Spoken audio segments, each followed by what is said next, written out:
Hi everybody, good morning. I'm Patty Ann. Welcome again to my basement studio. Today I'm going to show you how to sew the individual parts of the churn dash block together. The thing that I'm showing right here, first of all though, are the directions for the 36-inch quilt. If you'd like to make just one huge churn dash block and maybe use it as a baby quilt or a wall hanging, which is what I plan to do, in a downstairs kind of rustic bathroom, or you can even use it as a table runner. But anyway, this was the 36-inch block, and I have all the details of what you'll need to cut. If you just contact me, I can send it out to you. So again, we're working on the churn dash block. And this is the finished one that I had done, and I had put the embroidery in the center. And as I said, I can send you an embroidery, not this one exactly because I wasn't thrilled with how this one turned out, but I have another one that I can send you that would fit in the center of your block nicely. And of course you can change the colors to whatever would coordinate with your block. Okay, so what I like to do is I like to carry my pieces around on a portable, just flannel, cardboard, design wall so that they don't shift or anything, and I can keep track of what needs to be sewn where. So what I'm going to do is I'm going to start up here on the upper left hand corner and sew this block to this one. So I'll put them right sides together. Okay, and I'll move my little design wall out of the way. Okay, so I'm going to put right sides together, line them up nicely. And what I usually do is I like to mark where I'm going to sew, because I'll tell you, I don't know how many times I've done this incorrectly. So when I pick them off the wall, off the design board, I usually like to fold one over top of the other, and then maybe with a pin mark exactly along where I'm going to stitch, so I don't forget while I'm moving my design wall. I'm going to stitch parallel to the pin that I just put in the block that I just dropped on the floor. Excuse me, my head. Oh. Okay, so now I know where I'm going to sew, so I can take this pin out now. And remember, I'm going to sew on this side. Line it up nicely. I have my 1/4 inch foot in my machine. I'm going to start a little bit inside of the fabric so that my fabric doesn't end up down in the hole. I'm going to take a few stitches and then back stitch a few. And remember now, I've lowered my stitch length to 1.6 or 1.5 because I want it to be small, because as I said before, I like to stitch, or I like to press my seams open. So I'm kind of at an angle here stitching this, trying to be as accurate as I can. So there's one done. And what I can do now, if I would like, is to go on to the next row. Here's my little board. Maybe you can see if I come over this way a little more. Here's my board. There's my center square and this square, and I can match these up together, again taking a pin so I remember which side I'm supposed to stitch on. And actually I can do that with the third row as well. Take this one on top of this one, right sides together, and pin so that I don't forget where I'm supposed to sew, because believe me, I've done it. Move my little board. So now if I was to pick this up and, oh, where do I sew? Well, it's easy to know because I've pinned it. So I'm just going to start here. This is called chain piecing, where you just, rather than stopping and cutting your threads, you just line everything up and start stitching again. Again, I'm using my 1/4 inch foot. I need to move my pins here. Using my 1/4 inch foot so that I can accurately sew this.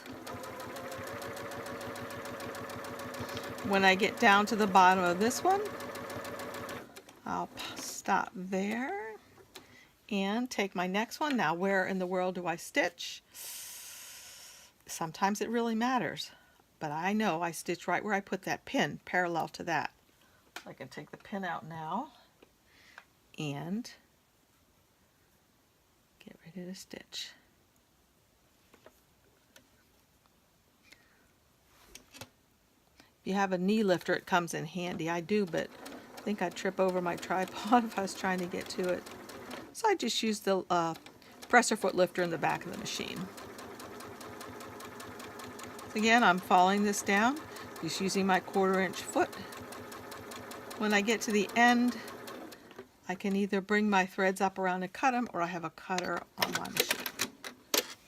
Now I've chain pieced these together. I can just take a pair of scissors and cut them apart, or I can use this handy dandy little tool that I love. It has a razor blade in there. So you just go like that, and they're apart. So now the next thing that I would do is take them over to the iron. First I would finger press them. Seams open, as I said. That's finger pressed. Maybe I can get by with this for the video. I would go over and press them with my iron, but maybe this will be good.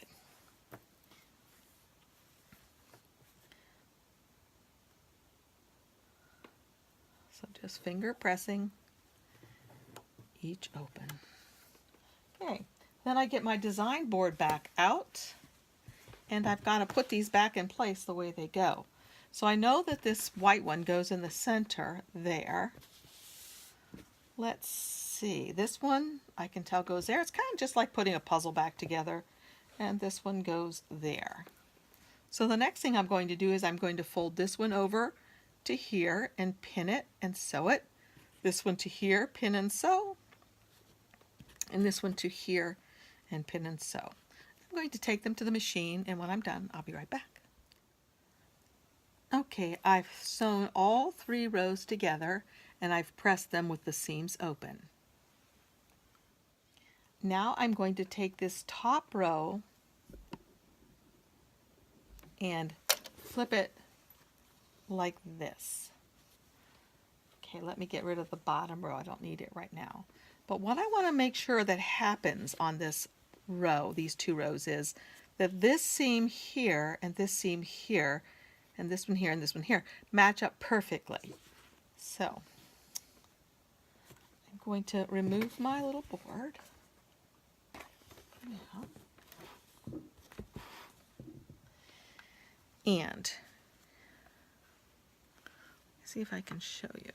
I want this seam, let's see if I can get a little more light over here, if this helps. I want this seam, excuse me, to match up perfectly with this seam back here. So I'm going to match them up as best I can with my eyes. Okay. Pinch them tight. Then I'm going to open this back up and kind of peek to see, are they still in a line? And yes, they sure are. But one of the things that I've learned to do is that I come over here to my machine and I increase the stitch width to about, oh, I don't know, something big, so that I can remove it easily if it doesn't work out as I had hoped. So I would take this in here, holding it tightly, and just stitch, making the big stitches, and just cut my thread. And then I would do the same thing with this second one. Again, I want to make sure that these 2 seams line up perfectly. Okay, it's kind of hard over here at an angle there. They're nice and perfect. Hold them, pinch them tight, put them under my presser foot, and again with the large stitches, in case it's wrong, it's easy to rip out. Cut my threads. Let's look and see how I did sitting here at the side. That one's just a hair bit off. That one looks perfect. This one is pretty perfect with those stitching lines. This one's just off a hair, just a teeny tiny hair. If I fudge it a little bit, I can fix it. So then I would go ahead and put my machine stitch length back to the 1.6 that I had it at and sew this seam naturally, lining things up and starting under the presser foot a little bit in so my fabric doesn't get gobbled up. I take a few stitches and then I back stitch a few, and then I will stitch all the way along here.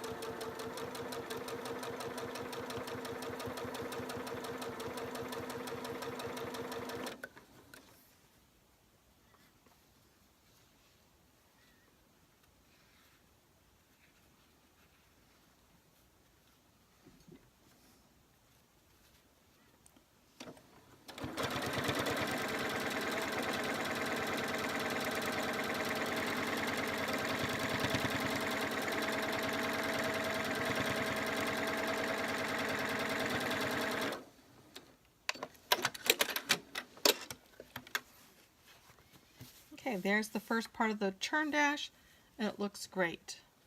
So I don't need to go press it yet because I'm not going to put anything on this side.